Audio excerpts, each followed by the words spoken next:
Je m'interroge ce jour sur la question du maintien en poste des présidents des conseils d'administration hors mandat dans ce pays.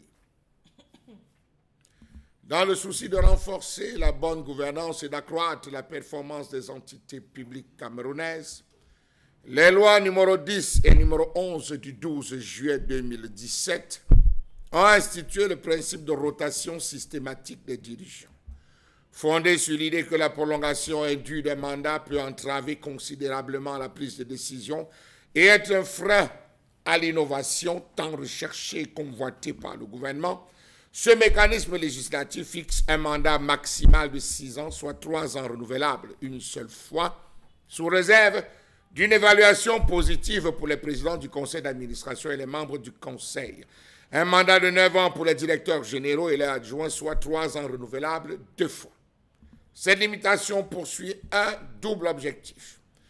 Prévenir tout risque d'enracinement, source de faible performance par ce mécanisme, ça c'est important de le préciser. Le législateur camerounais entendait ainsi faire de la rotation, autant pour moi au niveau des instances dirigeantes, un gage de la dynamique institutionnelle, un outil de pilotage stratégique qui garantit la continuité opérationnelle et l'adaptation aux évaluations des contextes économiques et sociaux de la société camerounaise, entendons-le. Or, depuis 2023, nous constatons, et il faut le dire, que rien ne va plus dans ce pays. Qu'est-ce qui se passe?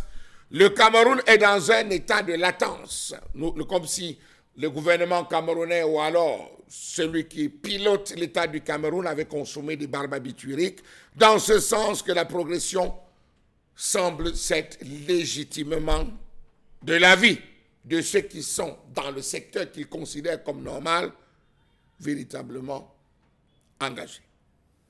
Le dernier classement des entreprises et établissements publics du MINFI fait état de 112 au total, soit 75 établissements publics et 37 entreprises publiques, où les PCA, présidents de conseil d'administration, ont dépassé littéralement leur mandat. En 2023, les analyses révélaient déjà que 48 présidents du conseil d'administration des entités publiques avaient des mandats échus. Cette première observation suscitait déjà une vive inquiétude qui s'est accentuée en 2024 lorsqu'on est arrivé à dénombrer 54 PCA illégaux, soit une augmentation entre 2023 et 2024 de 12,5% en l'espace d'un an. Il apparaissait évident que sans leur remplacement avant le 12 juillet 2024 par le président de la République, le maintien de ces responsables en poste contrevenait aux prescriptions de la loi du juillet 2017 qui encadrait la durée des mandats à la tête des entités publiques et portait une atteinte grave à l'état de droit ainsi qu'à l'exemplarité que doivent incarner nos institutions. En 2025, la situation, c'est-à-dire cette année électorale, la situation révèle une réalité alarmante avec 71 présidents de conseil d'administration illégaux sur les 112 des entités publiques, soit un taux de non-conformité de 63,39%. Plus précisément, 50 présidents de conseil d'administration sur 75 des établissements publics sont illégaux, soit 66,66%, et 21 sur 37 entreprises publiques, soit 56,75%. Alors, il faut donc se poser des bonnes questions. On va commencer par citer le plus jeune PCA à 55 ans. Il est PCA de la Camtel. Et le plus âgé à 86 ans, Guillaume Joseph Bouélé, PCA de Soptic. Tous ont une longévité allant de 6 ans à 33 ans. Des records de longévité au poste de PCA. Nous avons le premier, Ayan Luc, PCA de l'Office national du cacao et café, PCA depuis 33 ans. Nous avons l'Agence d'électrification rurale, dont le PCA est en poste depuis 25 ans.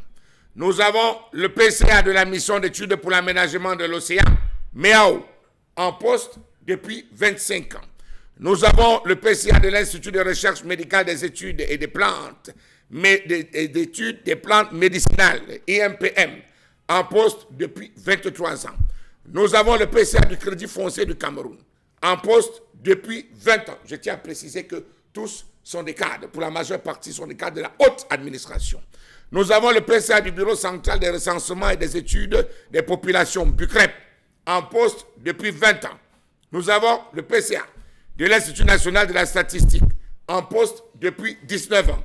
Nous avons le PCA de l'Office du baccalauréat du Cameroun, en poste depuis 18 ans.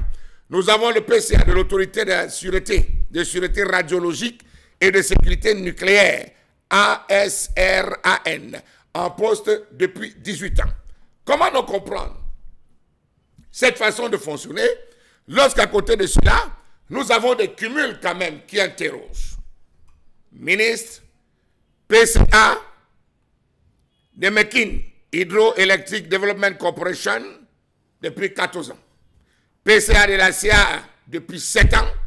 PCA de la BCDAO depuis 1 an.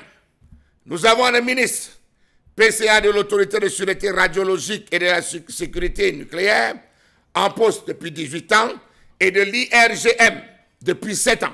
Vous vous rappelez que lorsqu'on avait soulevé la question du tremblement de terre EDA, on nous avait fait un communiqué. Madame le ministre avait fait un communiqué demandant aux populations de rester en alerte et de se rapprocher des services de l'IRGM. Oui, c'est elle la PCA depuis pratiquement 7 ans. Nous avons le PCA du Bureau central des recensements et des études des populations, cumulativement PCA de la SCDP depuis 12 ans. Nous avons le PCA du Laboratoire national de génie civil depuis 8 ans et PCA du PAD depuis 13 ans. Nous avons le PCA de l'Agence d'électrification rurale depuis 25 ans et PCA du BUNEC depuis 10 ans.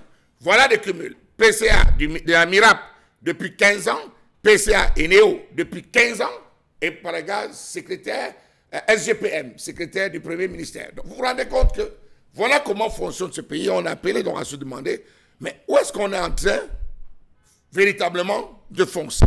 On retrouve 23 PCA exerçant actuellement des fonctions ministérielles au rang de ministre, ce qui constitue la catégorie la plus représentée, avec une proportion significative de 39,39%.